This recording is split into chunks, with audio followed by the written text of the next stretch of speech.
पहले आपका शुक्रिया डिप्टी स्पीकर साहब, आपने टाइम दिया और हर साल एक ही बजट के दिनों में एक ही दफ़ा हमें मौका मिलता है बोलने का, आगे पीछे तो हमें नहीं मिलता, वो अगली सीटों वालों को मिलता है।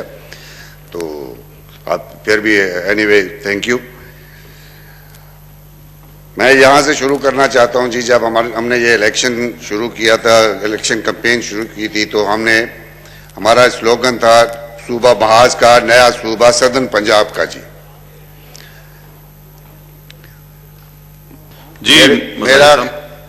मेरा ख्याल था कि शायद इस बजट में कुछ पैसा रखा जाएगा। मेरे तो ख्याल में शायद पैसा नहीं रखा गया। अगर रखा गया तो मेहरबानी, नहीं तो मेहरबानी करके कोई बजट में पैसा रखा जाए ताकि सूबा सदर्न पंजाब वो हमारा सूबा बन जाए। हम ये रिक्वेस्ट पीपल्स पार्टी को भी करेंगे और नवाज लीग को भी करेंगे ताकि इस मसले में हमारा पीटीआई के इमदाद करें और हम अपना सूबा बना सकें।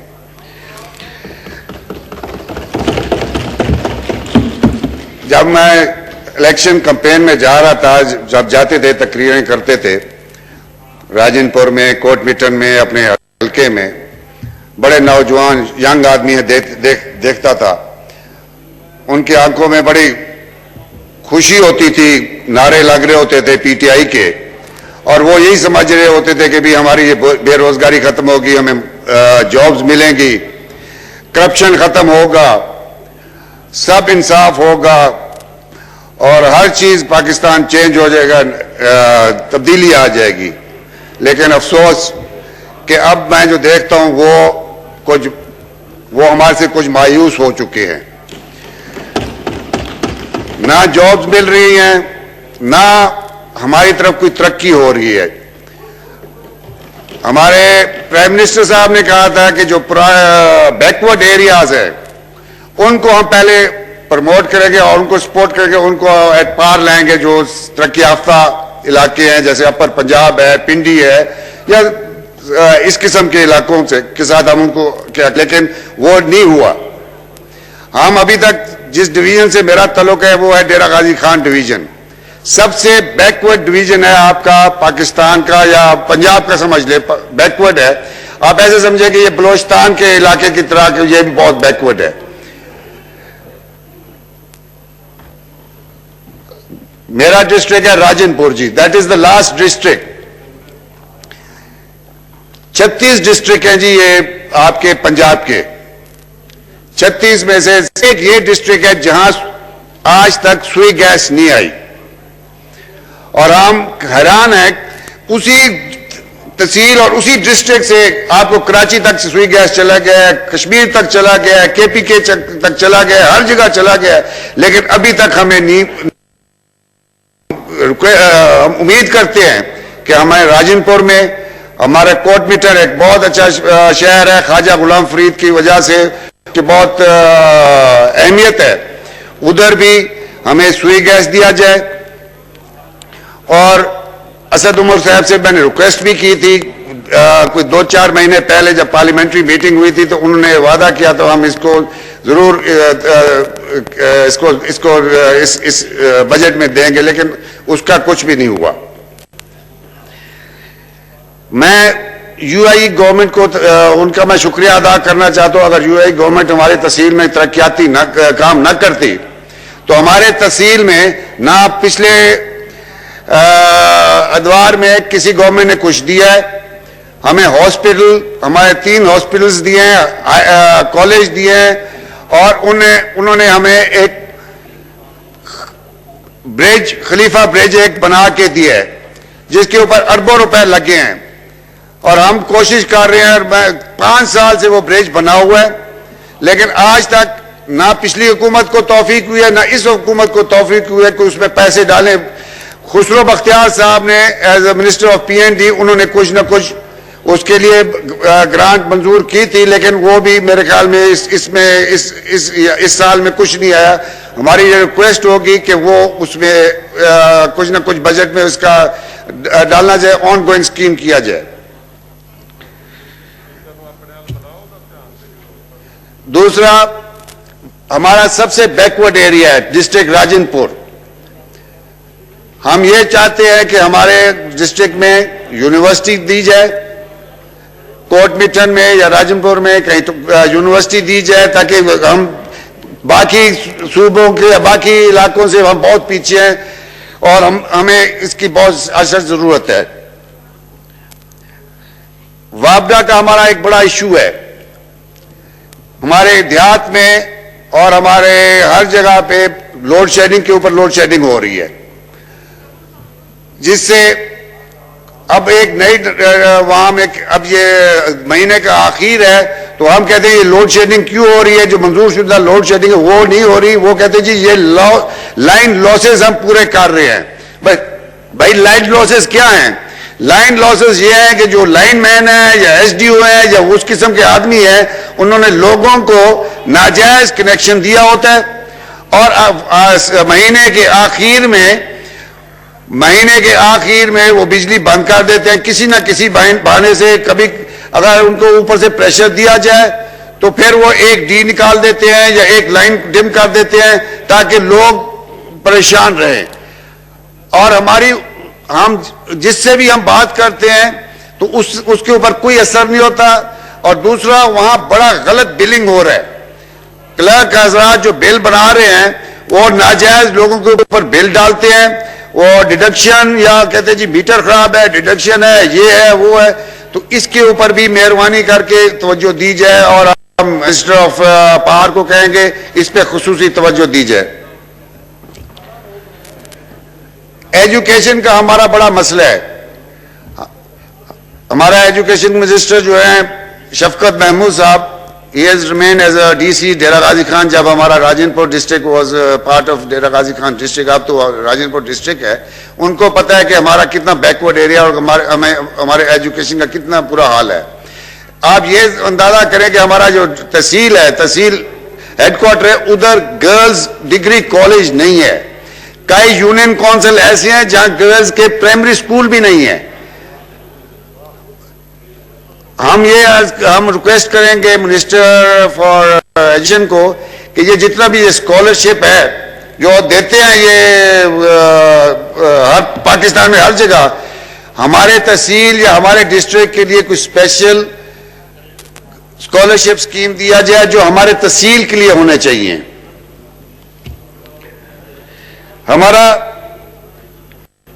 मैं ये भी रिक्वेस्ट करूंगा कि हमारा जो सीएसएस एग्जाम्स होते हैं, हमारे तहसील या हमारे डिस्ट्रिक्ट से कोई भी सीएसएस एग्जाम में नहीं पहुंच सकता।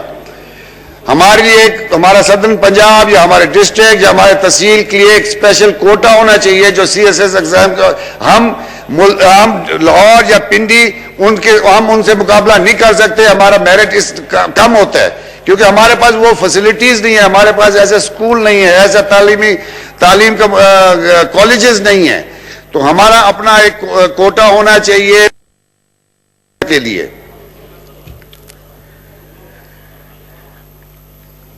अगले दिन रियाज पीरजादा साहब एक तकरीर की थी, कुछ उनको मसाइल थे, हमें भी कुछ इस किस्म के मसाइल हैं।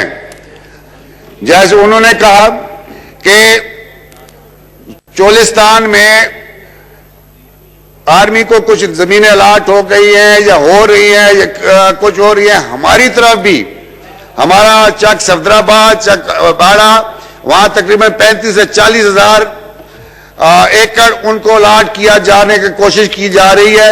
लेकिन वो उसमें उन्होंने जो नोटिफिकेशन जारी किया उसमें बिल्कुल साफ वाज़ेह है कि भाई जिस जमीन में गैर आबाद हो, उधर किसी कोई काश्त ना करता हो और बंजर हो तो वो दिया जाए। लेकिन वहां मिली भगत करके पटवारियों से, एसीओं से, प्रीवियस पटवारी और एसी से उन्होंने लिखवा के उसको गैर आबाद शो करके वो अलाट करने की कोशिश कर रहे हैं। और लोग हाई कोर्ट में गए हैं, मेहरबानी करके उनको रोका जाए ताकि अगर उनको अलाट हो गया तो वो 10 या 12 हजार लोग वो कहां जाएंगे। मेहरबानी करके उनको जो वहां के लोकल बंदे हैं उन्हीं को अलाट होना चाहिए और उनके पास और जाने को कोई जगह नहीं है।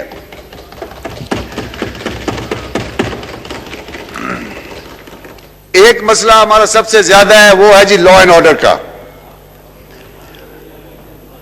मैं मैं पिछली दफा भी यही कहा कि हमारे पास लॉ एंड ऑर्डर जो हमारा तहसील है वो बिल्कुल उधर कोई लॉ एंड ऑर्डर नहीं है। हर दूसरे दिन तीसरे दिन डकैती हो रही है, लोगों को जलील किया जा रहा है। मेरी प्राइम मिनिस्टर साहब से 2 मुलाकातें हुए, उधर भी मैंने कहा कि जी वहां लॉ एंड ऑर्डर का हमारा मसला हल किया जाए। मुझे ये समझ नहीं आ रही कि वजह क्या है कि अभी तक वो लॉ एंड ऑर्डर हमारा क्यों ठीक नहीं हो रहा। 20-25 आदमी हैं और जिन्होंने वहां आग बचाई हुई है। अभी ये गंदम का सीजन हुआ है, उन्होंने हर गरीब आदमी से किसी से 10 मन, किसी से 20 मन, किसी से 50 मन वो लेते रह गए हैं। यहां तक कि अभी कोई 15-20 दिन पहले उन्होंने 3 पुलिस वालों को भी अगवा कर लिया था और उन्होंने पुलिस वालों भी उन्होंने अपनी बंदों को वापस लेने के लिए उन्होंने 2-4 उनके बंदे छोड़े और वापस उन्होंने लिए। हमें ये समझ नहीं आ रही कि हमारा ये हमें इतना क्यों लॉ एंड ऑर्डर हमारा ठीक क्यों नहीं हो रहा। बुजदार साहब से भी मेरी बात हुई है, उन्होंने भी कहा, उन्होंने आरपीओ साहब को कहा, डीपीओ साहब को कहा, वो शरीफ आदमी है, या तो उनकी बात नहीं मानी जा रही। लेकिन वहां पता नहीं ये है, वहां ये अब अंदाजा करें, वहां तकरीबन 300 पुलिस वाले हमारे कच्चे में बैठे हैं। वो रूटीन के तरीके से वहां जाते हैं हर 15 दिन के लिए और वो टाइम गिनते हैं कि भी उनका टाइम खत्म हो और वो फिर 300 बंदा आता है। उनसे पूछो भी 300 आदमी आप वहां बैठे हुए हैं, आपने आज तक किसी को पकड़ा है, किसी को गिरफ्तार किया है? कुछ भी नहीं। और कोई ऑपरेशन होता है तो वो कहते हैं कि जी ये ऑपरेशन इसलिए होता है कि ये लाख रुपया या करोड़ों रुपया आपको वो पुलिस वाले लेते हैं और आगे कार्रवाई कुछ नहीं करते। लेकिन पुलिस वालों से पूछा जाए तो वो हमें कहते हैं कि उनका भी, पुलिस वालों का भी एक बड़ा जेन्युइन रीजन है। वो कहते हैं जी अगर हम कुछ काम भी करें, हमें गवर्नमेंट सपोर्ट नहीं करती, हमें मीडिया जलील करता है और पुलिस वाले खौफ से वो कहते हैं हम अगर कोई जिन बदमाशों से या डकैतों से हम लड़ते हैं वो तो इंसान नहीं है, वो दरिंदे हैं। तो ये हमारे से एक्सपेक्ट करते हैं कि हम उनको इज्जत दें या उनको आराम से वो ठीक नहीं होंगे। हाँ तो वो जब तक इसके लिए कोई फुल ऑपरेशन नहीं होता ये हमारा मसला हल नहीं होगा। ये हमारा सबसे अहम मसला है। यहां तक कि इलेक्शन के दौरान हमारा अपना एक साथी दोस्त उसके कुछ 60 भैंसे ले गए हैं, अभी तक वो बेचारा जलील होता फिर रहा है और उसने हमें छोड़ दिया है, हमारी पार्टी को छोड़ दिया। उसने इसलिए छोड़ दिया कि भी वो हमें कहता है या आप नाअहल हैं या आपकी हुकूमत में दम नहीं है कि आप ये मसला हल नहीं कर रहे। अब हम उनको क्या कहें कि हम हर जगह पे आपके लिए कह रहे हैं लेकिन कोई सुनवाई नहीं हो रही। वजह क्या है? अगले दिन एक बदमाश डकैत उसको मारा गया। पहले पुलिस ने ऑपरेशन किया, पहली दफा थोड़ा सा ऑपरेशन किया। वो बदमाश वहां से दरिया से इस साइड से वो दूसरी साइड पे चला गया। उसने आके बत्था मांगा, उन्होंने बत्था नहीं दिया। दूसरे दिन गया, गरीब आदमी से वो फायर हो गया, वो मार गया बदमाश। तकरीबन 400 आदमी उसकी बिरादरी के उनके घर लूटे गए। उनके नाम क्या कोई वहां से नकल मकानी कर गया, उनके फसलों पे कब्जा कर लिया गया है। अभी तकरीबन 200 आदमी 200 बाल बच्चों के साथ वो मेरे डेरे पे बैठे हैं, अफगान महाजरीन बन के बैठे हैं। लेकिन कुछ रहीम यार खान डिस्ट्रिक्ट में चले गए हैं, कुछ वहीं बैठे हैं और उनकी कोई सुनवाई नहीं हो रही। हम ये चाहते हैं कि मेहरबानी करके कोई ना कोई पुलिस ऑपरेशन हो, या अगर ये पुलिस ऑपरेशन नहीं हो सकता तो कोई रेंजर्स को भेजें या किसी फौज को भेजें ताकि हमारे लोग वहां से अमन कैंप हो। हम कश्मीर की बात तो बहुत करते हैं भाई, हमारे इलाके में तो कश्मीर से भी गंदा हुआ है, लोगों की इज्जतें महफूज नहीं है। वहां हर रोज हर बंदे को टेलीफोन होते हैं। आपके टेलीफोन आप देखें, हर कोई कहता है कि टेलीफोन तो आप आपके सिम के ऊपर हर बंदों को वहां फोन करते हैं। किसी से 10 लाख, किसी से 20 लाख, किसी से 50 लाख मांग रहे हैं। अब हमें समझ नहीं आ रही कि जो एजेंसीज बैठे हैं वो क्या कर रहे हैं, उनको पता नहीं चल रहा। हमने आज तक किसी की सिफारिश नहीं की, लेकिन अगर उनसे पूछा जाए तो वो कहते जी हमारा नाम बदनाम है, जिसे सरदार करवा रहे हो। भाई किस सरदार ने किसको रोका है, किस बदमाश को हमने प्रोटेक्ट किया है? बदनाम हमें करते हैं, मीडिया वाला भी हमें करते हैं। हम तकरीबन 2-3 साल से हर फोरम पे 5 आईजी बदले गए हैं हमारे, 5 आईजी पंजाब के। हर आईजी के पास मैं गया हूं, मैंने कहा जी हमारा ये मसला हल करो। अभी तक हमारा मसला हल नहीं हुआ। हमारा सबसे अहम मसला जो है लॉ एंड ऑर्डर का है। हम ये रिक्वेस्ट करते हैं प्राइम मिनिस्टर से भी, हम चीफ मिनिस्टर से भी। चीफ मिनिस्टर साहब को 2-3 दफा मैंने पहले भी कहा, अब पता नहीं हमारा मसला क्यों हल नहीं हो रहा। अल्लाह करे हमारा मसला जल्द हल हो जाए। दूसरा मैंने ये बात करनी है ये टिड्डी दल का जी। हमारे इलाके में जो हमारा गेटवे है टिड्डी दल का, वहीं से आता है सारा। हमारे वहां जो डिस्ट्रिक्ट एडमिनिस्ट्रेशन है उन्होंने काम बहुत अच्छा किया। हमारे बीएमपी फोर्स है उसने फौज के साथ उन्होंने काम बहुत अच्छा किया, लेकिन उनके बस की बात नहीं है। वहां मिलियंस ऑफ लोकस्ट अटैक हो रहा है और उनके पास इतना सिस्टम या उनके पास इतना सामान नहीं है। मेहरबानी करके ये टिड्डी दल हमारे इलाके में उसने बड़ा नुकसान किया हुआ है। कोशिश किया जाए कि उसके लिए कोई हमारा कोई स्प्रे या कोई जहाज वहां भेजे जाए ताकि हमारा कोई मसला हल हो। कोरोना की बात मैं करना चाहता हूं जी। हमारा तहसील या डिस्ट्रिक्ट इस ऐसी जगह पे है, या तो हमें जाके टेस्ट करवाना पड़ता है सक्खर में या मुल्तान में। हमारे तहसील में कोई ऐसी फैसिलिटीज नहीं है। मेहरबानी करके हमारी तहसील में फैसिलिटीज होनी चाहिए ताकि पता तो चले कि यहाँ टेस्ट हो, ताकि कोरोना के लिए हमारी तरफ भी कोई ना कोई बंदोबस्त किया जाए।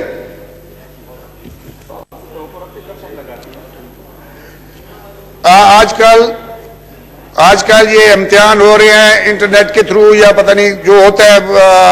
हमारी तरफ 3G और 4G ये सिस्टम नहीं है। मेरे पास 2-4 स्टूडेंट वहां आए थे, उन्होंने कहा कि जी ये रिक्वेस्ट करो, अगर जो यहाँ वजीर साहबान अगर जिनका अख्तियार हो, मेहरबानी करके, जैसे बलोचिस्तान में बुतानी साहब ने या दूसरे आदमी ने भी बात की थी कि हमारी तरफ भी वो 3G या 4G होना चाहिए ताकि वहां के लोग हमारे स्टूडेंट मुस्तफीद हो, ताकि वो इम्तिहान दे सके।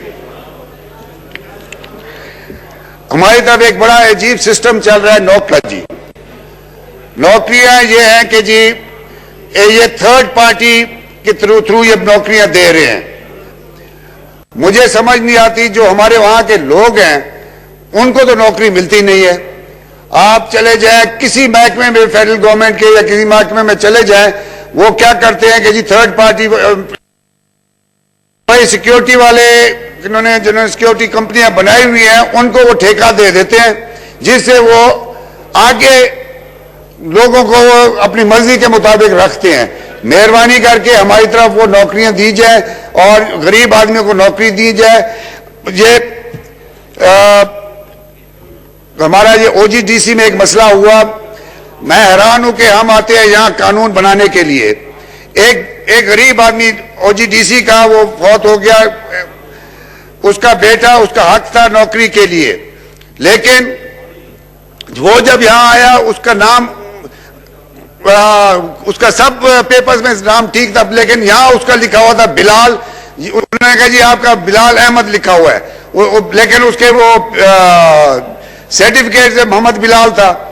अब हमें वो MD से भी मिला, हर किसी से मिला, लेकिन वो मसला उन्होंने कहा जी जाके पहले अपने वो स्कूल सर्टिफिकेट ठीक करवाओ, नादरा से ठीक करवाओ, सब कुछ ठीक करवाओ। भाई इतना लंबा प्रोसेस किया है, आप सीधा एप्लीकेशन लो, DC साहब से बात करवाओ और खत्म करवा दो। ये भी एक हमारा एक मसला बना रह गया है। आखिर में आपका मैं शुक्रिया अदा करता हूँ और कोशिश करें, आपसे रिक्वेस्ट ये होगी कि जी हमें कोई वक्त दिया करें बैक बेंचेस को। और एक और लास्ट, मैंने यहां तकरीर की थी अबाउट रेलवे के लिए कि जी रेलवे में जो नौकरियां बिकी हैं उसका कोई हमें क्या नहीं हुआ, बल्कि उन्होंने क्या किया है, इंक्वायरी जिन्होंने की है उन्होंने कहा ये कोई इंक्वायरी नहीं, ये जनाब किसी ने पैसे नहीं लिए, बल्कि जिसके साथ हमने भेजा कि भाई जाके इनको दिखाओ कौन सा दफ्तर है, उसको उन्होंने ट्रांसफर कर दिया वहां से।